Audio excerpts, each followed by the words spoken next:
Et on se retrouve les amis, c'est moi, c'est Zelfus, qui sort depuis les abysses pour vous proposer une nouvelle vidéo, première vidéo guide sur Genshin Impact. Alors cette vidéo, moi mon contenu sur Genshin Impact est vraiment dédicacé aux joueurs qui jouent totalement gratuitement. C'est-à-dire pas de Battle Pass, pas de faveur de l'astre, vraiment on joue avec ce qu'on a, ni plus ni moins.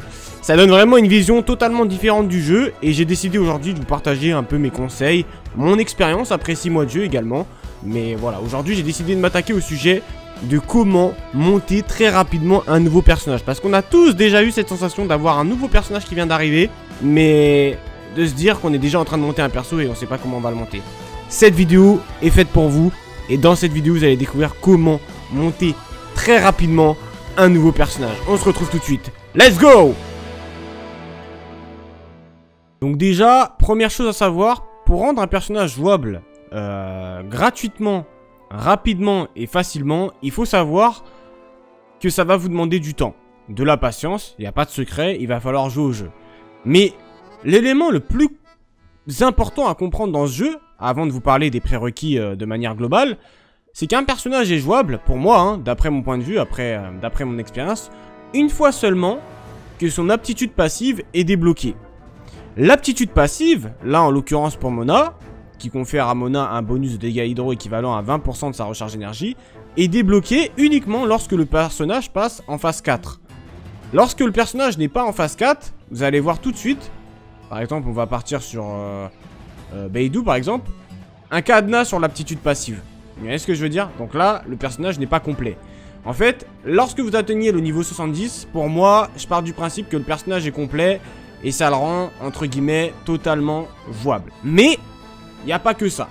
Ok, il faut atteindre le niveau 70 et la phase 4 pour atteindre ce niveau 70. Mais derrière, il y a quand même des prérequis pour pouvoir faire ça de manière gratuite et facile, entre guillemets. Première chose à savoir, c'est qu'il faut être minimum AR45, niveau du monde 6. C'est vraiment le minimum syndical pour pouvoir avoir accès plus facilement aux matériaux de monstres, aux parchemins d'XP, aux Mora, aux artefacts légendaires et j'en passe. Sachez que vraiment c'est un cap ultra important. En premier prérequis d'atteindre la R45 et en deuxième par la suite de débloquer le niveau du monde au niveau 6. Ça vous permettra d'accumuler certaines ressources. Et on arrive au troisième point, c'est qu'il faut avoir le troisième prérequis important. Une fois que vous êtes à R45 et niveau du monde 6, il faut avoir du stock. Ça veut dire qu'à force de jouer, à force de tuer des monstres, à force de faire vos quêtes, etc., vous allez accumuler divers objets. Donc déjà, sachez que l'objet le plus important à accumuler, c'est tout ce qui est matériaux d'XP de personnage. C'est-à-dire leçon du héros, donc on voit ici en violet, et conseil de l'aventurier. C'est vraiment les deux matériaux qui fournissent le plus d'XP pour monter très rapidement un personnage. Donc note informative, pour monter un personnage en phase 4, comme je vous l'ai expliqué avant pour débloquer son aptitude passive, vous aurez besoin de 140 leçons du héros pour 110 conseils de l'aventurier. C'est vraiment ça, en l'occurrence, qui vous permettra de rusher l'XP d'un nouveau personnage qui est niveau 1 jusqu'au niveau 70. Derrière, il vous faudra également des Mora. Il n'y a pas de secret, avoir un certain nombre de Mora. Donc là, en l'occurrence, pour pouvoir maximiser un personnage et le rendre jouable rapidement et gratuitement, il vous faudra un total de 1 500 000 Mora en stock au préalable. Là, en l'occurrence, j'ai 4 400 000 Mora, donc je suis plutôt large. Si je veux, là, je peux monter 3 persos. Niveau 70, ça va très bien se passer. Je vais vous expliquer après pourquoi c'est rentable de monter les personnages de 70, mais on rentrera dans les détails dans la troisième partie. On va continuer avec le troisième élément, parce qu'on est toujours dans le stock, à avoir en stock, c'est tout ce qui est fragments d'agate. Voilà, ici, qu'on voit, donc en faisant des boss, ressources du monde. Donc les matériaux de monstres, les ressources du monde ici qu'on voit ici, les fleurs, etc. Accumuler toutes ces choses vous permettra plus facilement, bien évidemment, de monter un nouveau personnage au choix. Vous serez plus libre en fait dans vos choix, vous voyez ce que je veux dire? Et après, derrière, j'ai également deux sites à vous montrer qui sont vraiment très importants pour moi. C'est des sites qui vont vous permettre de vous aider à vous organiser. Donc les deux sites seront dans la description. Donc le premier c'est Honey Impact, voilà.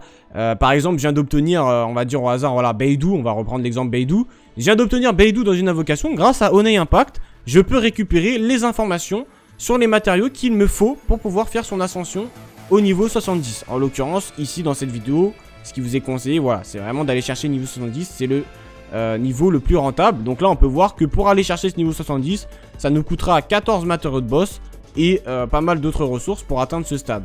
Mais on peut également constater que si on veut aller plus loin pour au-dessus du niveau 70, donc pour tout ce qui est main DPS, si votre compte manque de patates, que vous avez besoin d'un perso qui est puissant, qui doit taper fort, ça peut être intéressant. Mais en l'occurrence, tout ce qui est sub DPS support, ça peut rester largement 70. En monde niveau 8, ça passe largement. Après, derrière, il va falloir monter bien évidemment également les aptitudes. Et c'est là que le site prend tout son sens.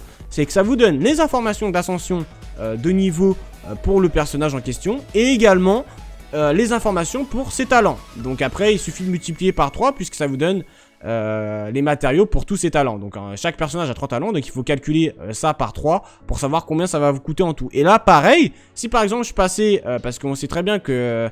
au niveau 70, les aptitudes peuvent monter maximum en phase 4 au niveau 6. Si je veux passer au niveau 7, donc par exemple je monte mon personnage 70+, donc déjà ça va être plus long de faire son ascension en haut. Mais également plus cher après pour améliorer ses aptitudes. Donc c'est pour ça que je vous dis, un personnage qui a ses aptitudes niveau 6 est totalement jouable. Et c'est là que prend sens cette vidéo. Et derrière, si vous avez besoin de savoir par exemple quel stuff il me faut pour Beidou, je sais pas quel stat stuffé en artefacts, etc. Le deuxième site que je mettrai également en description rentre en scène, donc genshin.gg. Vous allez pouvoir récupérer tout simplement dans Build les stats principales recommandées entre guillemets plus ou moins pour le personnage en question pour qu'il soit jouable et bon entre guillemets. Vous voyez ce que je veux dire?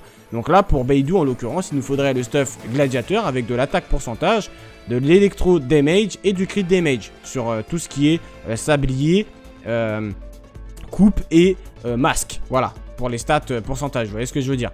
Et au niveau des armes, pareil, ça vous aide à savoir à peu près quel type d'arme il faut jouer. Donc là, en l'occurrence, on sait que c'est une arme attaque pourcentage qu'il faudrait jouer sur Beidou. Et après, ça vous propose deux types d'armes différentes. Donc l'arme, entre guillemets, inaccessible pour un joueur full free-to-play. C'est vraiment compliqué d'avoir mort du loup. Mais derrière, ça vous propose également une arme, entre guillemets, obtenable. Donc une arme 4 étoiles. Donc c'est pour ça que j'aime beaucoup ce site, puisque ça vous conseille pour les builds. Donc voilà pour les deux sites, je vous mets les liens dans la description de Honey Impact et de Genshin.gg. Et voilà, donc maintenant que vous avez ces deux prérequis là en votre possession, vous allez maintenant passer du coup au quatrième prérequis important, c'est d'avoir au moins une arme 70 prête. Alors ça c'est un peu plus compliqué. Si c'est un nouveau personnage d'une arme que vous n'avez pas, bah il va falloir monter l'arme en même temps plus ou moins que le perso. Donc ça pareil, hein, le site Honey Impact est là pour vous aider à savoir comment monter l'arme assez rapidement et les ressources que ça va vous coûter. Le budget des 1 500 000 Mora prend en considération si jamais vous n'avez pas monté encore l'arme. Voilà, vous inquiétez pas, dans les 1 500 000 vous aurez quoi monter l'arme 70 assez rapidement en plus du perso 70 en cas où vous l'avez pas. Mais le mieux au préalable ce serait quand même d'en avoir une. Après derrière par exemple si vous êtes déjà en train de monter un personnage, il va falloir le mettre en stand-by, ça veut dire littéralement par exemple j'ai un perso 80 que je suis en train de monter, il va falloir s'arrêter en fait, ne pas le monter. Et derrière aller s'occuper vraiment principalement et se focaliser en fixant justement les objectifs sur le nouveau personnage. Voilà. Et après en dernier prérequis, ça va vous demander un peu de patience, beaucoup de chance et de jouer régulièrement en se fixant bien évidemment des objectifs. Donc voilà pour cette deuxième partie des prérequis. Maintenant on va pouvoir passer à la troisième partie. Et bien maintenant on va passer à la troisième étape, l'étape la plus importante, c'est-à-dire l'organisation. Maintenant que je vous ai fait l'introduction, les prérequis, si tout est ok pour vous, par rapport à ce que je vous ai dit dans cette vidéo, vous allez pouvoir passer et comprendre comment moi je m'y prends en tant que joueur full free, comment je m'organise pour maximiser un perso. On va prendre en exemple Beidou, vous allez comprendre toutes les étapes, pas à pas. Donc pour Beidou par exemple, donc là elle est niveau 20 mais on va faire comme si elle n'était pas niveau 20. En premier, je me focalise sur les matériaux de boss. C'est vraiment la priorité absolue. Pour pouvoir maximiser le perso niveau 70, il faudra que j'aille chercher les 14 matériaux de boss en priorité. En deuxième étape, je vais vérifier grâce au site Genshin Honey, que je vous ai cité plus tôt, que j'ai tous les matériaux pour son ascension jusqu'au niveau 60-70. Ok? Donc c'est à dire 4 étoiles en gros. Ok? Donc une fois que j'ai tout, donc tous les fragments d'agate, pardon, les matériaux du monde et les matériaux de monstres, on va pouvoir passer du coup à la troisième étape, le rush au niveau 70. Puisqu'on a tout, on va pouvoir directement la passer 70. Vous allez voir, ça va très très vite. Une fois qu'elle est 70, on débloque du coup l'aptitude passive que je vous ai évoqué plus tôt, qui est vraiment très importante. Donc déjà, on s'approche d'un personnage jouable. Mais Ce qui va être très important également, c'est de monter toutes ces aptitudes niveau 6. Ça va vraiment être optimal. Vraiment, pour n'importe quel perso. Donc, on monte toutes ces aptitudes niveau 6. Donc, ça va vous coûter en moyenne 63 bouquins bleus pour 9 bouquins verts. Pour tous les talents. Ok, pour les 3 aptitudes en tout. Donc, c'est ça qu'il faudra aller chercher. Une fois que ça c'est terminé, on passe du coup à la 4e étape, le farm d'artefacts. Voilà, donc il faudra aller chercher le set d'artefacts du personnage. Donc là, je vous renvoie du coup vers l'autre site, genshin.gg, pour savoir quel stat il faut sur tel perso, quel set est le plus optimal. Et grâce à ça, vous allez pouvoir aller chercher du coup le set optimal. Et commencer du coup à monter ce set d'artefacts. Si vous n'avez pas d'arme 70, c'est seulement si vous n'avez pas l'arme en question 70 au préalable, qui est dans le prérequis. Il va falloir d'abord s'occuper de l'arme en premier, avant de commencer à monter le set d'artefacts que vous avez récupéré. Ok? Comme ça, l'arme 70 sera optimale, prête. Et du coup, derrière, on va monter les artefacts pour renforcer le perso. Donc, l'ascension d'artefacts, une fois que vous avez des pièces potables, il faudra monter petit à petit. C'est-à-dire, je monte la coupe plus 4, ensuite le masque plus 4, ensuite la fleur plus 4, ensuite la plume plus 4, ensuite le sablier plus 4. Et ensuite, je monte la coupe plus 8 et ainsi de suite. Ok? Comme ça va vous permettre de voir les procs qui sont potables, pas bons, en fonction de votre chance. Et de pouvoir remplacer les pièces, si vous chopez mieux, assez rapidement. Voilà. Et une fois que ça c'est terminé, on peut partir du principe qu'à partir du moment où les pièces d'artefacts seront 12, plus 12, en général, le personnage est largement jouable. En monde niveau 8. Voilà. C'est mon ressenti que j'ai eu, notamment sur les supports. Voilà, faut dire quand même ce qui est. Pour tout ce qui est Venti, Mona, les personnages au niveau 70, aptitude maxée, avec une arme 70 et des artefacts niveau 16, sont largement jouables. À ce stade au monde niveau 8. Voilà. Après, pour les main DPS, ce serait quand même mieux au préalable d'avoir toutes les aptitudes maxées niveau 8. Donc ça veut dire passer au stade 80, l'arme 80 et les artefacts niveau 20. Pour les main DPS seulement. Mais voilà, en tout cas c'était pour vous dire que c'est plus opti pour un joueur full free de procéder comme ça pour monter un personnage niveau 70 et qui soit jouable assez rapidement que de monter un personnage, que de continuer à maximiser un personnage qui est déjà très bon. Ça va diversifier votre box et en tant que joueur full free, on y reviendra dans d'autres vidéos. Mais c'est vraiment très important de varier sa box de manière à avoir plusieurs possibilités en fonction des situations. Voilà, ce sera tout pour moi pour cette vidéo. C'était Zelfus qui va retourner dans les abysses. J'espère que j'ai été clair, que les explications vous auront aidé. Mais voilà, en résumé, pour monter un personnage, vous suivez pas à pas tout ce que je vous ai dit dans cette vidéo. Et vous allez voir, vous allez monter un personnage et le rendre jouable ultra rapidement pour 0 €. Tout est une question d'organisation, de patience et de fidélité au jeu, hein, bien évidemment. Mais voilà. Si vous voulez d'autres conseils, n'hésitez pas à liker la vidéo. Et je me ferai un plaisir de vous livrer d'autres conseils de joueurs full free-to-play sur Genshin Impact. Salut tout le monde, c'était Zelfus et je retourne dans les abysses.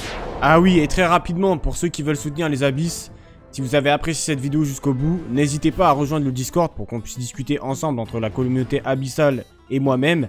Et n'hésitez pas également à suivre la chaîne Twitch, puisqu'il m'arrive de streamer dans les abysses du Twitch Game sur Genshin Impact. En tout cas, merci à tous d'avoir regardé cette vidéo jusqu'au bout.